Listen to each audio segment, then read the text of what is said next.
but not much. And so I had to break up with all of that, and also with and let my identity go with all of that. Hence a lot of crying in the fetal position. Like I say that like somewhat joking, but like I'm legitimately serious. It was a lot of crying in the fetal position. Like, and I thought, oh my God, is this stage ever gonna end?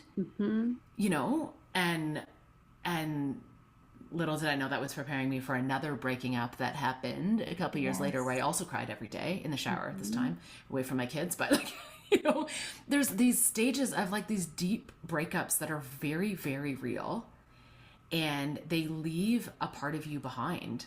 And not only that, but everyone in my circle was also freaking out. Yeah. Right. You know, thank God Kathy was in my corner saying, I don't know how the hell you're going to do this, but I believe in you. Right. So I had one voice that was like, I believe in you. Everyone else was kind of like, maybe I'll believe in you, but I'm going to stay pretty far away because I think you're crazy. And I want to protect my own heart because I'm so scared for you. And that is a reality of leaving corporate life that I think is quite shocking for most people. It was certainly shocking for me that everyone stepped back. Even your colleagues, it was like, I'm so excited for you, but mostly they had terror on their face. You know? And like, God love them. I'm still good friends with lots of them. You know, or some people, you know, the energy when you're like saying goodbye is like, the loving ones were like, I hope you don't fall on your face. And the not so loving ones were like, good luck. Yeah, right. Who does she think she is? And all of that is very much alive in any person that decides to do this. And so when people say like, what was your business strategy? Legit gardening. So I didn't lose my mind and I could be grounded with the earth. And all I kept saying during the like gardening was like, number one, gardening, you can't really screw it up. You can, but you just like start over again, rip it out and start over again. So it's like this permission to fail, like that space and that energy. And I was just like, I'm just grounding my energy into this declaration. It was like a bit of a mantra that I could do that. I could also pull out I had huge gardens. I lived in the country. So thankfully at that time I had huge gardens that I didn't know what to do with. So I did that. And it felt good to be outside, facing the sun, feet on the ground, hands in the dirt. And I really think that was a strategy. Yeah. And then I let myself cry in the fetal position often because I thought, I have to just process this. I have to process this loss, and I have to metabolize this fear because like, I don't know what I'm doing. And then the third thing I did was I developed a mantra that was my strategy that is still alive today is I show up and I do good work, and good work will follow. I didn't know what else to do. That was it. I show up and do good work, and good work will follow. I didn't know where that first piece of good work was going to come. I didn't know. And it didn't come for 3 months. So I did 3 months of nothing. And then God love my mentor. She couldn't make, I should ask her actually if she actually couldn't make this, or she just like legit threw me a bone. I don't know. She said she couldn't make a session that I think she knew I could handle. In Alberta with the College of Licensed Practical Nurses. So like totally out of my wheelhouse, totally in her wheelhouse. She like knew this woman. And she said, you know what? I can't make those dates, but I have someone who I deeply trust that can do that. And then that was my first facilitation. That was like my first piece of my own work. I got in an airplane for my own business. Oh my gosh, so fun. Yes. Yeah. And then I did it. And she was a no joke boss lady whom I like adore to this day. But, you know, it wasn't a softball. And that's really where like I got started. And then that showing up and doing good work, it means you're fully present. You're doing the work that you declared to the universe that you're here to do. Yeah. And at least for that time that I was there with them, you're not thinking about where the next piece of work is going to come from. Yeah. There's so much in that. And you said something that I think often gets overlooked, and it's really important because sometimes we'll like hear someone's success story and they're like, yeah, I did it. And then and 10 years later, I have an amazing business. It's all so wonderful. And Right. that is true. But I think you brought up something that a lot of people don't know and don't anticipate, which is that people in your life who might be scared for you sometimes are not the cheering section you thought they would be. Um, Former colleagues who you might have been very friendly with suddenly totally drop off, which I mean, I've seen that happen with clients a lot. I think it's because they don't want to know how great it can be. And for you to go, it's like the crab climbing out of the Yeah. pot. Yes. You know, it's like, oh, if you get out there and you show me that it could be better than the soup that we're slowly roasting in, um, that can like actually be threatening for people, which I think is why people have a judgmental, critical, or just pull back so often. So I just wanted to highlight that because I don't think people expect it. And it can happen at such a tough time. A Yeah. lot of people never really get started because they will stay in the fetal position. Yeah. So I mean, it's amazing you had one person outside of you in your corner. You had a spiritual knowing about what you were here to do. You Yeah. had belief in your own capacity, which I think Yeah. is the most important thing, because so many people, again, will get wrapped up in like, I have to know, I have to have the website before I can tell everybody. I have to know exactly how this facilitation is coming. I have to know where my next person's coming from. They get Yeah. so stuck in the future that they forget to be grounded in the present Yeah. and And just do it's the one tempting. next thing they can do. Yeah. And it's really tempting. And I haven't mastered that yet. Neither have I.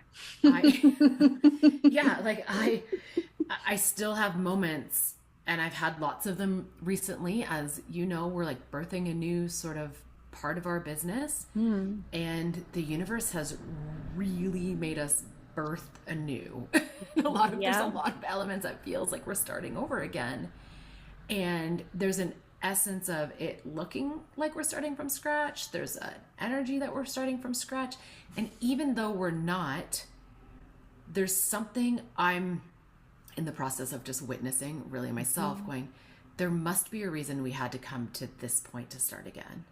Mm-hmm. And I'm saying that very calmly to you right now, Mm-hmm. but there's still, thankfully I'm not crying anymore in the fetal position, but there's still those feelings are still there, Mm-hmm. that, oh my God, why does this feel so wide open again? Like, Mm-hmm. what's going on? Why has everything that was comforting, why has that all left again? And what's coming up? This has been there's a faster turnaround in that, I think, because of the 10 years of practice. But I just want people to know that it's not something that they have to wait to master, because you won't. You won't. It's just a practice Mm-hmm. that it's going to come up again and again and again in expected and unexpected ways. Yeah. And that's okay. And I think, even just reflecting on it right now, I think this is the entrepreneur muscles, Yes. right? Mm-hmm. That I couldn't have articulated Mm-hmm. almost really till now, because I can now see enough cycling through that you're like, oh, it's all that resiliency and all that faith again, and that belief again in myself, and that it's cyclical in this journey. Yeah. And that's like a muscle, and that you sort of build over time, that you can approach these valleys or these peaks wherever you're at with a bit more steadiness than before, and know that you're going to survive it and overcome it, and know that you're not going to know how again. Right. Yeah. I think about this as one of the entrepreneurial muscles. Like, I think they include both stubbornness and humility. Like, a lot of people say you have to be very confident to be an entrepreneur, and I'm just like, I don't know if it's confident so much as stubborn. Like, you have to be Just stubborn determined. enough. Yeah. Like, you have to be able to hold something that maybe no one else can see and no one else believes in, That's right. And you have to believe in it so hard. I like determined better than stubborn, but sometimes I'm like, I'm just going to be very stubborn and finish this and get through this. Totally. But then in the moments where things are either going really well and everything's flowing, we love those moments, but without humility, that could become an ego trip that drives you right into a valley. That's right. And without a lot of humility in the tough moments, Yeah. that can also be just like very bruising to your self-identity. Because as you're talking, because entrepreneurship isn't something to be mastered. I want to take that word back. It's something to be just lived through. Yeah. It's a school in and of itself.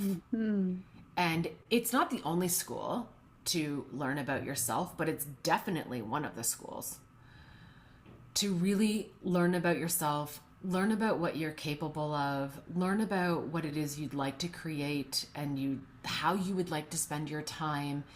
And none of that is easy. And so it's not, there's like, you're right, there's those moments of elation that you just think, look at me, this is like going so great, everything's awesome, you know. But I still come back every time to making that declaration, which for me this year, that's shifting. And I'm starting to make a new declaration. And the mantra again is always the thing that's right in front of me. I show up and I do it well, and more good work will follow. And you know me, Erin, you're so good at marketing. And I'm like your worst marketing student. No, you're not. So, okay. I really don't think so. I think you're an expert at relationship-based marketing. I point to you a lot. Okay. I can build relationships, but like I guess like my point is it's always the thing that's in front of me. Yes.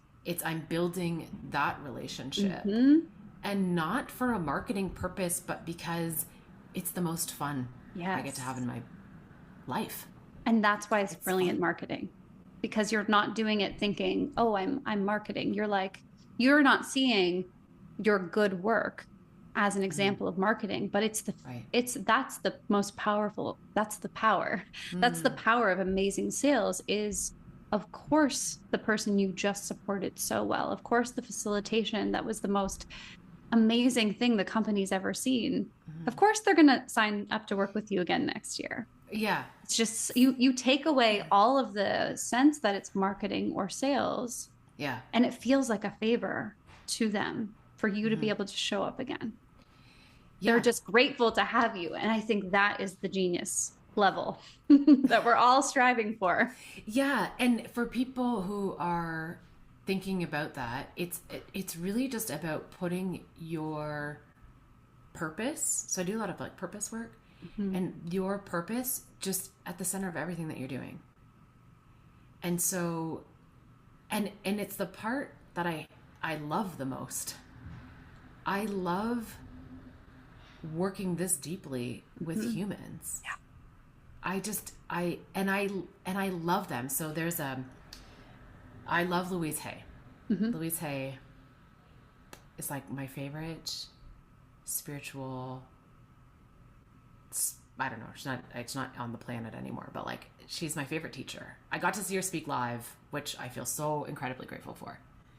She has a book called You Can Heal Your Life. And if I have one, it's just on the shelf behind me. And if I open it, it just goes whoop, open to this page that was my world. So this was before I even knew I was birthing a business. I was, I kind of knew, I guess. I was like transitioning because I remember I was pushing Sam in a stroller. So maybe this is in that first summer. And no, because when Sam was born, I had not left yet. I had went back from mat leave after Samantha, my second daughter. So no, so this was when I don't even think I declared this quite yet to Nick. I hadn't done like any of that. But before I was calling in a new way of being. And there was a mantra in there around the work chapter.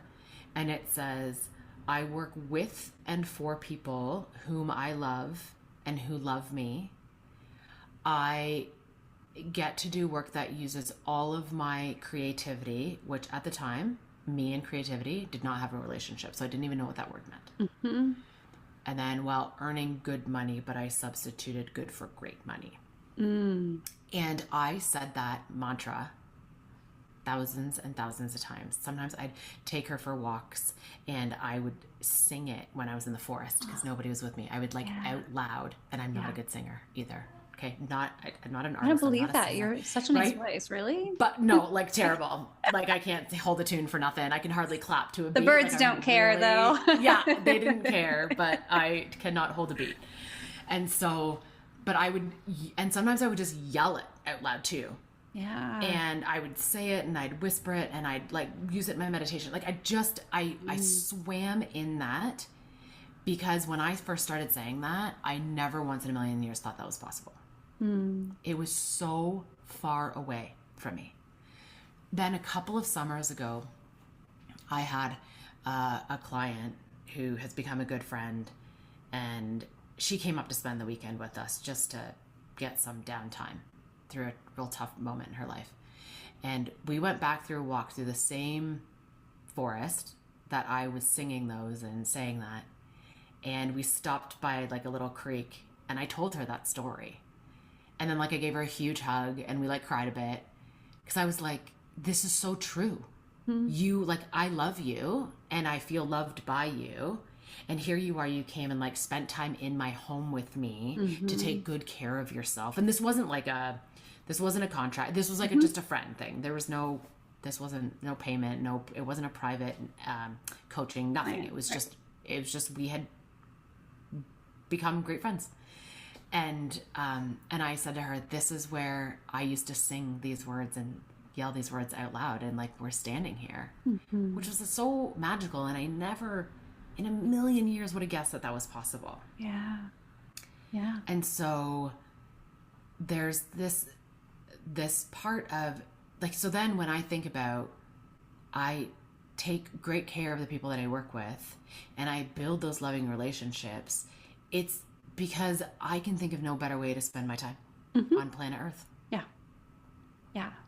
And that, everybody, is what a visionary sounds like. That is when your business is not some separate thing you do from everything else in some silo that, you're just earning a living.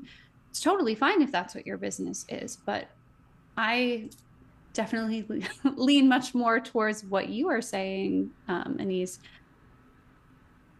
It's taking away I don't know, we spend so much time with our work, and if we build a business, that is so much of our heart and soul going into that.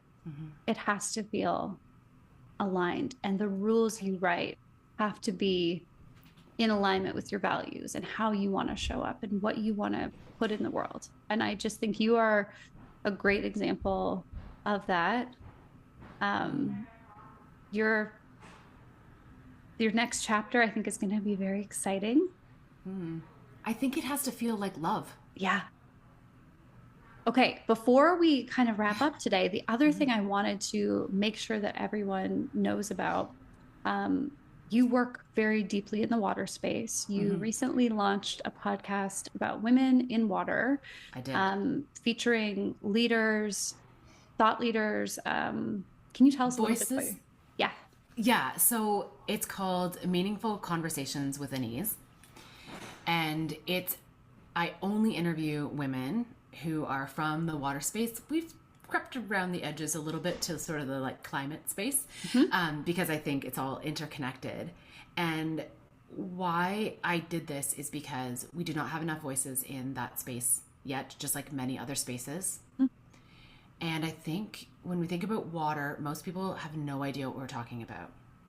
We turn on the tap and water flows, and we don't worry about the quality of it. We don't worry about the quantity of it. Sometimes we're mad about the pressure of it, coming out of your shower, right? Sometimes there's some water staining that might happen, a little iron staining or something that we're irritated with.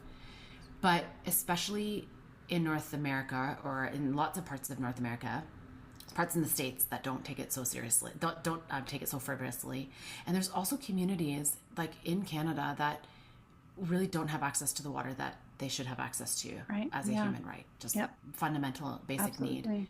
And so I started this podcast, number one, is because there's so many brilliant women in the water space, and there is no one elevating their voices in a consistent way. So that's the first thing that we're doing. And then they are such legitimate, meaningful conversations. Like, that's what I do for a whole living. So it felt so natural to have basic conversations on this podcast so that other people inside and outside of water could listen to them, because what we talk about is what's at the heart, and what's at the heart is our lives and is our quality of life. And the direction that we take every conversation is really about what is their vision and their desires for the future.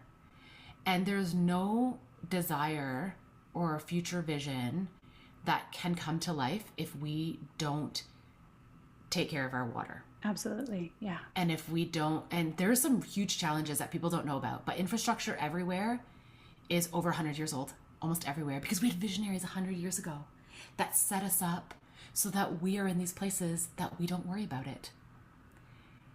But that infrastructure is eroding. The people who know how to run our plants are aging out, and we do not have as strong a tractor field coming in. There's some very real crises that we're hitting. Colorado River Basin is in trouble.